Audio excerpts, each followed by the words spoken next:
ప్రకటన గ్రంథం 17వ అధ్యాయం. ఆ 7 పాత్రలను పట్టుకొని ఉన్న 7 దేవదూతలలో ఒకడు వచ్చి నాతో మాటలాడుచు ఈలాగు చెప్పెను, నీవిక్కడికి రమ్ము. విస్తార జలముల మీద కూర్చున్న మహావేశ్యకు చేయబడు తీర్పు నీకు కనపరచెదను. అనేక జలాల మీద. 15వ వచనం.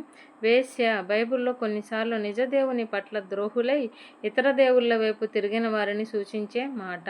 యెషయా 1:22, ఇర్మియా 2:20, యెహెజ్కేలు 16:15-34 మొదలగునవి చూడండి. ఈ మాట అలంకారంగా చెప్పబడితే సాధారణంగా దాని అర్థం అదే. ఒక్కసారి దీన్ని వర్తక నగరం తూరు గురించి వాడారు. యెషయా 23:17-15. ఒకసారి నినివే నగరం గురించి వాడారు. నహుము 3:4. ఈ నగరాలు 2 విగ్రహ పూజతో నిండిన నగరాలు.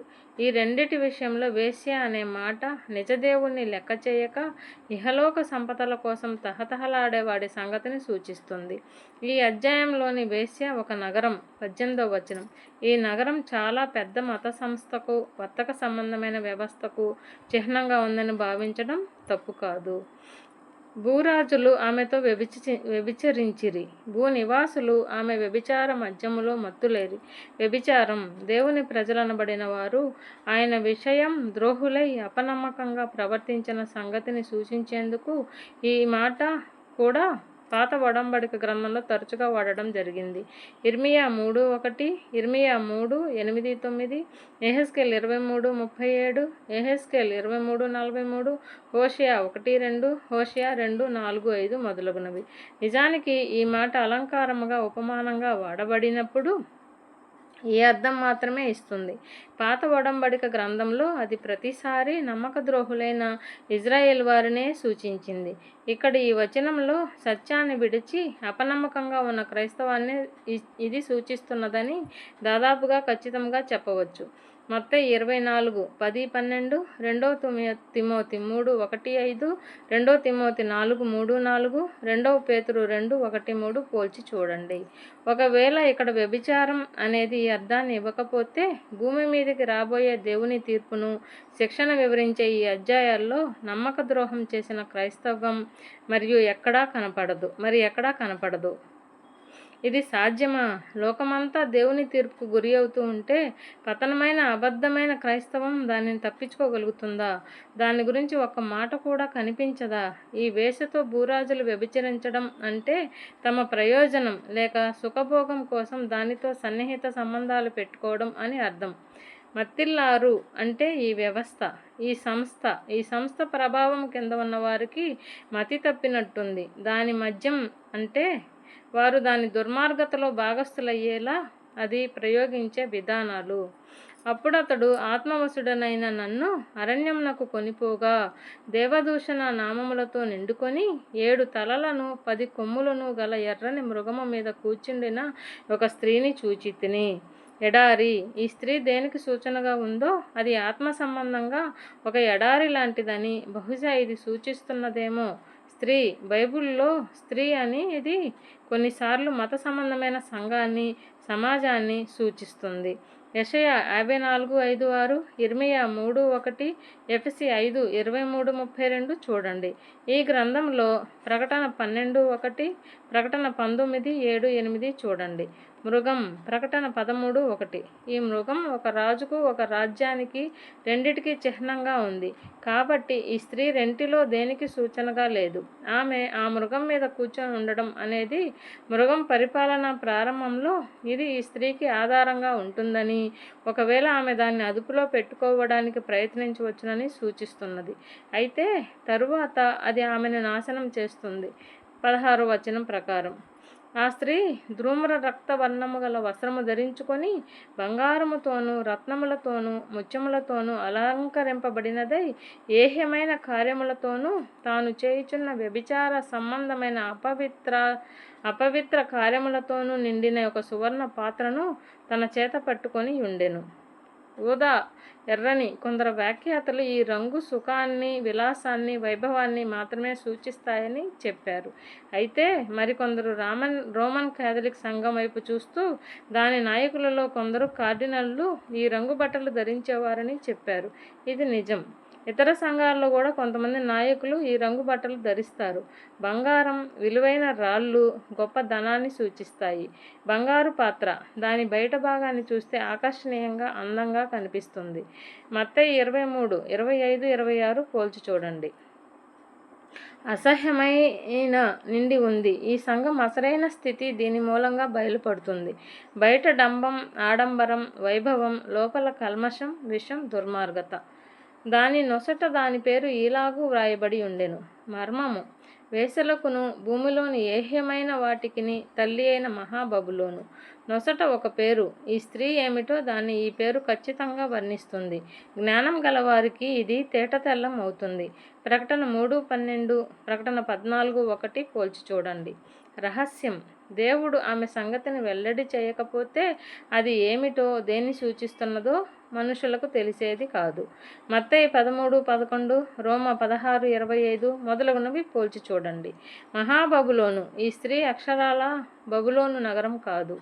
అది చాలా కాలం కిందట నాశనం అయ్యింది. ఇర్మియా 50:39-40.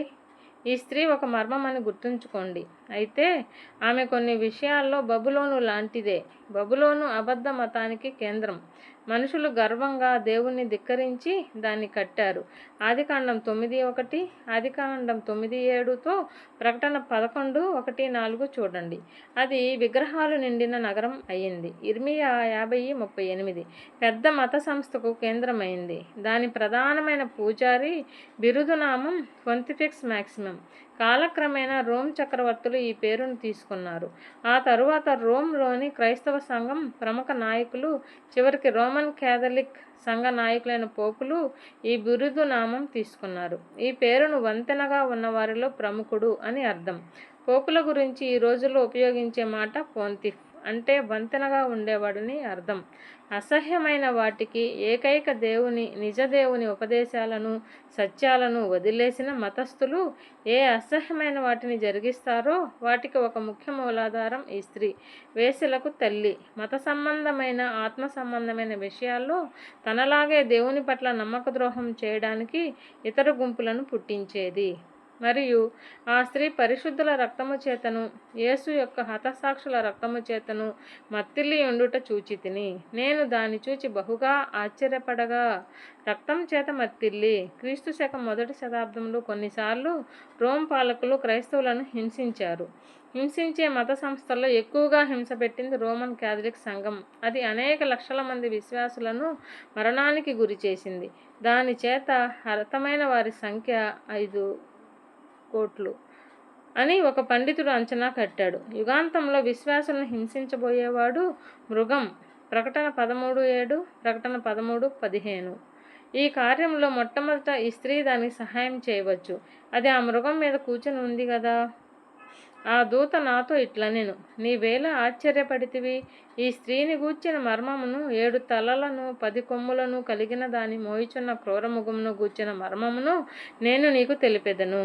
ఈ వచనాలలో దేవదూత అలంకార భాషలో కాగా, అక్షరార్థంగా ఆ స్త్రీ, ఆ మృగం విషయాలు యోహానుకు, మనకు కూడా స్పష్టమైన రీతిలో వివరించాడు. మనం ఈ వివరణను ఉన్నది ఉన్నట్టుగానే అంగీకరించాలి. ఈ వివరణను వ్యాఖ్యానం చేయజూస్తూ దాన్ని అస్పష్టం చేయకూడదు. అక్షరార్థమైన ఈ భాషను అలంకార భాషగా ఎంచితే అలా చేసేవారం అవుతామేమో. అయినా దేవదూత చెప్పిన మాటల్లో కొన్నిటిని అర్థం చేసుకోవాలంటే జ్ఞానం అవసరం. 9వ వచనం ప్రకారం, నీవు చూచిన ఆ మృగము ఉండెను, కానీ ఇప్పుడు లేదు. అయితే అది అగాధ జలములలో నుండి పైకి వచ్చుటకును, నాశనమునకు పోవుటకును సిద్ధముగా ఉన్నది. భూ నివాసులలో జగదుత్పత్తి మొదలుకొని జీవగ్రంథమందు ఎవరి పేరు వ్రాయబడలేదో వారు ఆ మృగము ఉండెను, కానీ ఇప్పుడు లేదు. అయితే ముందుకు వచ్చుచున్న సంగతి తెలుసుకొని ఆశ్చర్యపడుదురు. వ్యాఖ్యాతలను కలవరపెట్టే ఒక ప్రశ్న ఇది. ఇక్కడ మృగం అనే మాట సూచించేది ఒక వ్యక్తినా లేక ఒక సామ్రాజ్యాన్నా? మృగం సామ్రాజ్యానికి పరిపాలకుడిగా, ప్రతినిధిగా ఉన్న వ్యక్తికి చిహ్నమని ఈ ప్రశ్నకు సరైన జవాబు ఉన్నట్టుంది. ఫ్రాన్సు దేశ రాజులలో ఒకప్పుడు రాజ్యాన్ని నేనే అన్నాడు. ఈ విధంగా మృగం అనే వ్యక్తి ఆ సామ్రాజ్యమై ఉంటాడు. పూర్వం ఉంది కానీ ఇప్పుడు లేదు. మృగానికి స్త్రీకి కూడా రోమ్ నగరంతో సంబంధం ఉంది. వచనం 9-18 ప్రకారం దేవదూత ఈ వివరణ ఇచ్చినప్పుడు రోమ్ బలమైన సామ్రాజ్యానికి రాజధానిగా ఉన్న నగరం. ఆ నగరం గురించి, ఆ సామ్రాజ్యం గురించి అది ఇప్పుడు లేదు అని దేవదూత చెప్పలేడు. కానీ అతడు ఒక వ్యక్తికి గురించి అలా చెప్పగలిగాడు. అది అగాధంలో నుంచి పైకి వస్తుంది. ప్రకటన 11:7 చూడండి. బైబిల్లో అగాధం అంటే చనిపోయిన వారు ఉన్న ప్రదేశం. ప్రకటన 9:1 నోట్. క్రీస్తు విరోధి రాజ్యాన్ని ఏలబోయే పరిపాలకుడు అక్కడ నుంచి వస్తాడు. ప్రకటన 13:3 నోట్. అతడి రాకడ యోహానుకు, ఇప్పుడున్న మనకు కూడా భవిష్యత్తులో ఉంటుంది. నాశనానికి ప్రకటన 19:20 జీవగ్రంథం. ప్రకటన 13:8, ప్రకటన 3:5, ప్రకటన 20:12 ఆశ్చర్యపోతారు. ప్రకటన 13:3 చూడండి. అక్కడ ఆశ్చర్యం కలిగించేది ఒక తల చచ్చి మళ్ళీ బ్రతకడం. ఇందులో జ్ఞానము గల మనస్సు కనబడును. ఆ 7 తలల స్త్రీ కూర్చున్న 7 కొండలు. ఆ ఏడు తలలు 2 విషయాలకు చిహ్నంగా ఉన్నాయి కనుక వాటిని అర్థం చేసుకోవాలంటే జ్ఞానం గల మనసు అవసరం. 7 కొండలు. ఆ రోజుల్లో రోమ్ 7 కొండలపై ఉన్న నగరమని ప్రఖ్యాతి చెందింది. 7 కొండలు అనే మాట వినగానే అది రోమ్ అని యోహాను అనుకోవలసి ఉండేవాడు. రోమ్ గాక భూమి మీద ఇంకెక్కడైనా ఉన్న స్థలమని అతడు అనుకోలేదు.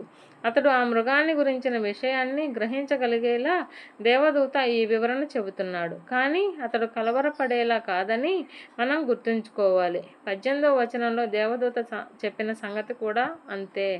మరియు 7 రాజులు కలరు, 5 కూలిపోయిరి, ఒకడున్నాడు, కడమవాడు ఇంకనూ రాలేదు. వచ్చినప్పుడు అతడు కొంచెం కాలముండవలెను. మృగం 7 తలల గురించిన మరో వివరణ రోమ్కు, దాని రాజ్యానికి, దాని శక్తివంతులైన మొదటి చక్రవర్తులు పునాది లాంటివారు. వారిలో మొదటి చక్రవర్తి జూలియస్ సీజరు. యోహాను ప్రకటన గ్రంథం రాయకముందు ఆ చక్రవర్తులలో 5 కూలిపోయారు. ఇలా అనువదించిన గ్రీకు పదం బలాత్కారానికి గురై హతమయ్యారని అర్థం ఇవ్వవచ్చు. సీజర్ నుంచి యోహాను రాసిన కాలం వరకు దాదాపు 140 ఏళ్ళు రోమ్కు 11 మంది చక్రవర్తులు ఉన్నారు. వారిలో 8 మంది హత్యకు గురయ్యారు లేదా ఆత్మహత్య చేసుకున్నారు. అయితే రోమ్ వారి మీద కూర్చొని ఉందని 9వ వచనం. వారిలో 5 గురించి మాత్రమే చెప్పవచ్చు. మిగిలిన 3 గాల్బా, ఓదో, వితెలియస్ అల్పులు. ఆ 3 పరిపాలనా కాలాలు మొత్తం కలిపి సుమారు 2 ఏళ్ళు మాత్రమే. కాబట్టి ఒకవేళ ఇక్కడ వారు లెక్కలోకి రాలేదేమో. మరొకడు ఇంకా రాలేదు. ఇతడు 11వ వచనంలోని 8వ రాజు, అగాధంలో నుంచి పైకి రాబోయే మృగం. 8వ వచనం. యుగాంతంలో కనిపించే క్రీస్తు విరోధి. డోమిత్యాన్ తర్వాత రోమ్ సామ్రాజ్యం పతనం వరకు సుమారు 400 ఏళ్ళు. దానికి అనేక మంది చక్రవర్తులు ఉన్నారు. అయితే వారితో ఈ గ్రంథానికి సంబంధం లేదు కనుక వారి గురించి దేవదూత ఒక మాట కూడా చెప్పలేదు. ఈ గ్రంథాన్ని ఇవ్వడంలో దేవుని ఉద్దేశం రోమ్ సామ్రాజ్యం చరిత్ర ఇవ్వాలని కాదు కానీ ఈ యుగాంతంలో ఏమేమి జరగబోతున్నాయో వాటిని వెల్లడి చేయాలనే. 10-11 వచనాల్లో దేవదూత ఆ మృగం ఉత్పత్తిని, నీ మూలాధారాన్ని వర్ణించిన ఆ తరువాత అతడు మళ్ళీ యుగాంతం గురించి మాట్లాడసాగాడు. భవిష్యత్తును వివరించడానికి గతంలోని కొన్ని విషయాలు చెప్పి ఉపయోగించాడు. కొద్ది కాలం. ప్రకటన 13:5 ఉండినదియు ఇప్పుడు లేనిదియు అయిన ఈ క్రూర మృగము ఆ 7 పాటు ఒకడునై ఉండి తానే 8వ రాజుగుచ్చు నాశనమునకు పోవును. అక్షరార్థంగా దేవదూత చెప్పిన ఈ వివరణలో ఆ మృగం 8వ రాజు అనే మాటని గమనించండి. దేవదూత యోహానుతో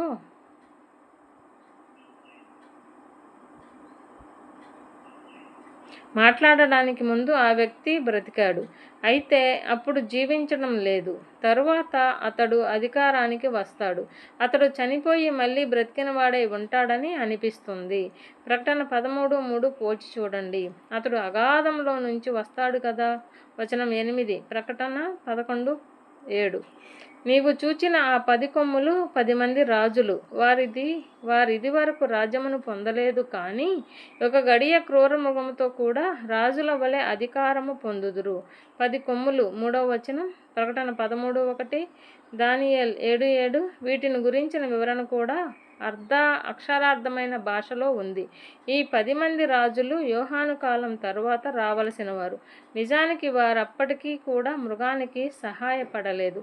వారంతా ఒకే సమయంలో అలా చేయబోతారు. కనుక వారు ఏలిన దేశాలు రోమ్కు భిన్నంగా ఉండాలి. ఒకే సమయంలో రోమ్కు 11 మంది రాజులు ఉండరు కదా.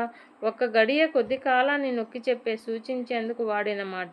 అక్షరార్థమైన భాషలో కూడా సూచనలు చిహ్నాలు కనిపించవచ్చు.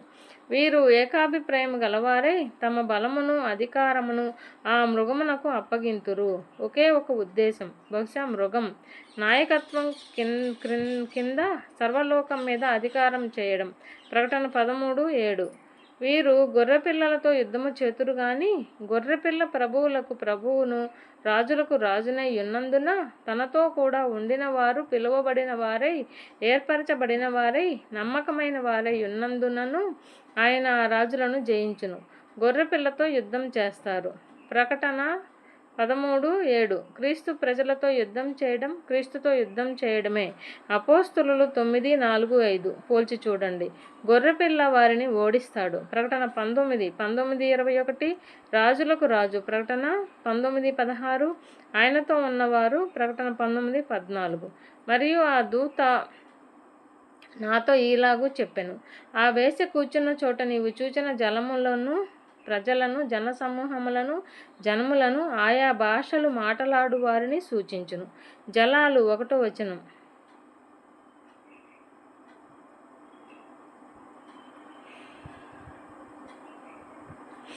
వేశ్య రోమ్ మీద కూర్చొని ఉంటే అదే సమయంలో మరింకా అనేక దేశాలపై కూర్చొని ఉండడం ఎలా?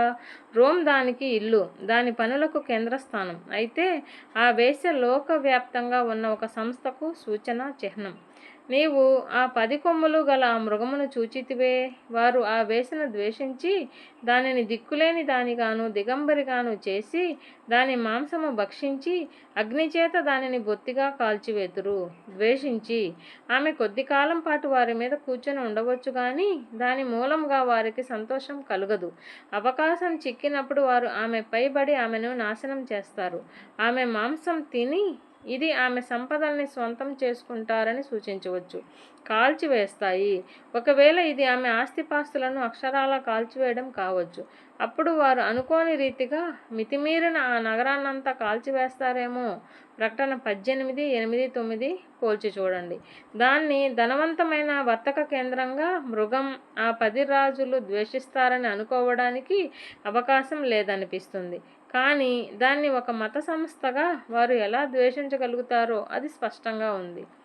దేవుని మాటలు నెరవేరు వరకు వారు ఏకాభిప్రాయం గలవారై తమ రాజ్యమును ఆ మృగమునకు అప్పగించుట వలన తన సంకల్పము కొనసాగునట్లు దేవుడు వారికి బుద్ధి పుట్టించెను. దేవుని మాటలు నెరవేరే వరకు ప్రకటన 10:7 మత్తయి 5:18 దేవుడు చెప్పేది తప్పక జరుగుతుంది. అది జరగకుండా ఆపగలవాడంటూ ఎవడూ లేడు. తన సంకల్పం ప్రకటన 4:2లో దేవుడు సింహాసనాసీనుడుగా కనిపిస్తున్నాడు. ఈ గ్రంథంలో ఆయన సింహాసనం గురించి 40 సార్లు రాసి ఉంది. లోకానికి రాబోయే ఆ అంధకారమయమైన సమయంలో కూడా సంభవాలన్నీ దేవుని వశంలోనే ఉంటాయి. లోకం పట్ల తన ఉద్దేశాలను ఆయన నెరవేర్చుకుంటూ ఉంటాడు. అక్షరాల బబులోను రాజులలో ఒకడు ఈ సంగతి నేర్చుకున్నాడు. దానియేలు 4:35 వాటి హృదయాలలో సామెతలు 16:9 సామెతలు 21:1 ఆదికాండం 45:5 దుర్మార్గులు తనను ఎంత ఎదిరించినా దేవుడు లోకంలో తన సంకల్పాన్ని నెరవేరుస్తాడు. మరియు నీవు చూచిన ఆ స్త్రీ భూరాజుల నేలు ఆ మహాపట్టణమే. దేవదూత అక్షరార్థమైన ఈ వివరణ చెప్పినప్పుడు యోహానుకు తెలిసిన భూభాగాలన్నిటి మీద ప్రభుత్వం చేస్తున్నది రోమ్ నగరమే, పరిపాలిస్తున్న ఆ మహానగరమే అంటే రోమ్ మాత్రమే అని అతడు అనుకొని ఉండాలి. 9వ వచనంలో కూడా చూడండి. ఆ నగరం నమ్మక ద్రోహం చేసిన భ్రష్ట క్రైస్తవ్యానికి కేంద్రంగా ఎలా మారిపోతుందో. అప్పుడు అతడు తెలుసుకోలేకపోయినా ఈ యుగాంతంలో ప్రాముఖ్యమైన సంఘటనలకు రోమ్ కేంద్రంగా ఉంటుందని గుర్తించగలిగాడు. కాబట్టి ఆ స్త్రీ రోమ్, ఒక ప్రజామత సంబంధమైన లక్షణాలకు ప్రతినిధిగా ఉన్న రోమ్.